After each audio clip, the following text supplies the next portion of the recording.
Welcome to छोटी दुनिया stories दोस्तों। जल्दी से लाइक और सब्सक्राइब करना ना भूलना। यहाँ आपको मिलेंगी रोज नई मस्ती भरी कहानियाँ। एक सुबह रानो चिड़िया अपने पेड़ के ऊपर बैठे गीत गा रही थी। उसके बच्चे फूलों के बीच खेल रहे थे और हवा में हल्की सी खुशबू थी। सब कुछ कितना प्यारा लग रहा था। तभी आसमान में क्रां क्रां की आवाज गूंज उठी। रानो ने देखा एक बड़ा काला कौवा बिजली की तारों से बचकर उड़ा आ रहा था। वो थोड़ा थका हुआ लग रहा था। रानो ने बोला, अरे तुम कौन हो भाई? कौवे ने गर्व से कहा, मैं हूँ बिजली कौवा।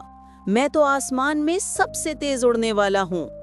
उसने अपने पर झाड़ते हुए कहा, मैं तूफान में उड़ता हूँ, हवाओं से खेलता हूँ और मुझे किसी की जरूरत नहीं। रानो मुस्कुराकर बोली, अच्छा, लेकिन अभी तुम थके हुए लग रहे हो। आओ थोड़ा पानी पी लो, थोड़ा रेस्ट कर लो। कौवे ने पहले मना किया, लेकिन जब रानो के बच्चों ने अंकल कौवा कहकर बुलाया तो उसका दिल पिघल गया।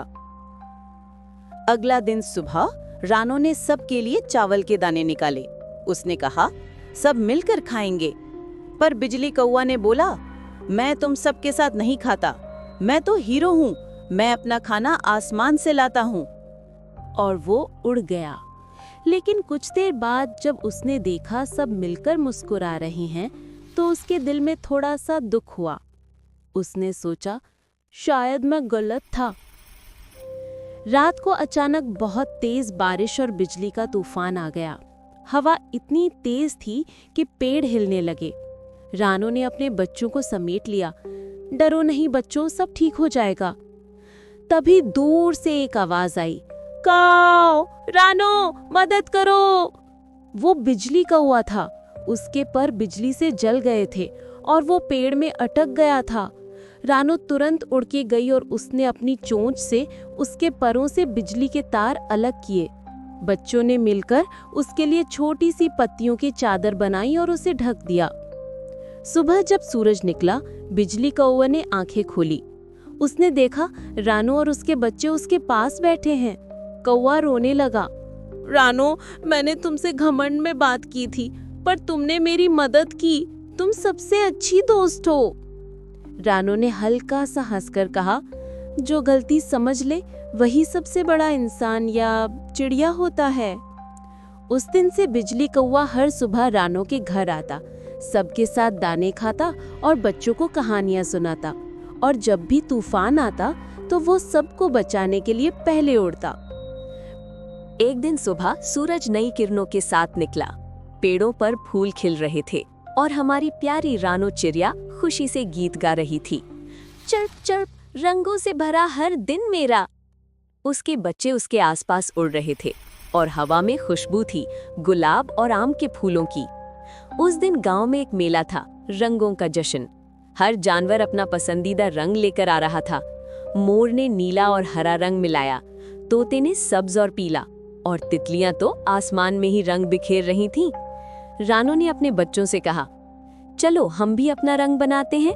बच्चों ने बोला, माँ, हमारा रंग कौन सा होगा? रानो सोचने लगी, मैं तो सिंपल ब्राउन और वाइट हूँ। मेरे पास कोई चमकदार रंग नहीं।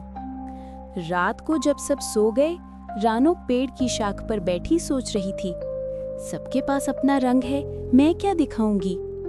तभी एक हल्की सी रोशनी चमकी। एक छोटी सी परी आई।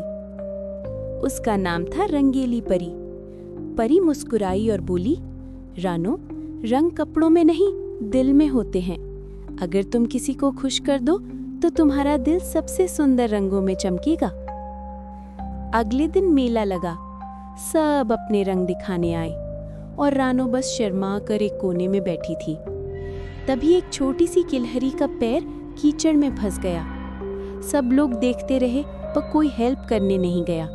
रानो तुरंत उठकर गई। अपनी चोंच से पत्ते और डंडियां लेकर उसने गिलहरी का पैर आजाद कर दिया।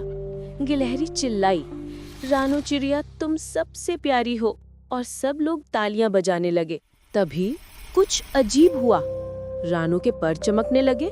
लाल, नीला, हरा, पीला, सारे रंग उसके परों में आ गए। फिर परी ऊपर से मुस्कुराई और बोली, देखा रानो, जब तुम किसी का दुख मिटाती हो तब तुम्हारा दिल सबसे खूबसूरत रंगों में खिल जाता है। उस दिन से हर साल मेला में सब कहते, रानो चिड़िया के बिना कोई रंग अधूरा है। मॉरल ऑफ द स्टोरी, असली रंग हमारे दिल में होते हैं। जो दूसरों की मदद करता है वही सबसे खूबसूरत लगता है। Kindness is the most beautiful colour of all.